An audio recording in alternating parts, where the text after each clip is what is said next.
என்னதான் ஒரு பக்கம் நூற்றுக்கணக்கானவர்கள் இறந்து போனாலும், பல பச்சை குழந்தைகள் ஆனாலும், ஆயிரக்கணக்கானவர்கள் அவர்கள் சொந்த வீடுகள் இறந்தாலும், இன்னொரு பக்கம் அவங்களுக்காக ஜாதி மதம் வேதம் பார்க்காம இரவும் பகலமாக கடும் மழையில நின்று கூட பிறந்த சொந்த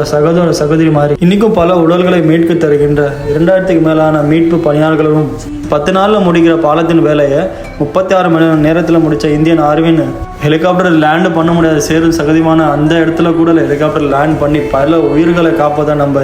இந்தியன் ஏர்ஃபோர்ஸ்னு எல்லாத்தையும் இழந்த மக்களுக்காக தன் சொந்த கடையில் உள்ள எல்லா துணியும் தானமாக கொடுத்த நல்ல உள்ள கொண்ட மனுஷனும் பல ஊர்கள் இருந்தும் பல மாவட்டங்கள் இருந்தும் அந்த மக்களுக்கு தேவையான அவங்க பல் தைக்கிற ப்ரஷ்லேருந்து அவங்க படுக்கிற பாய், பிஸ்கெட்டு, பால், சாப்பாடு அது இதுன்னு சொல்லி கொடுக்குற பல நல்ல உள்ளங்கள் இருந்து வரலாறு காணாத பேரழிந்து படிப்படியாக நம்ம வயநாடு மீண்டு வருகின்றது. இப்படி ஒரு ஒற்றுமையும் இப்படி ஒரு சமுதாயம் வேறு எந்த நாடுலையும் நம்ம பார்க்கவே முடியாது. குறிப்பாக சொல்லலாம், தே ஆர் ரியல் ஹீரோஸுங்க. ப்ரே ஃபார் வயநாடுங்க. Thank you for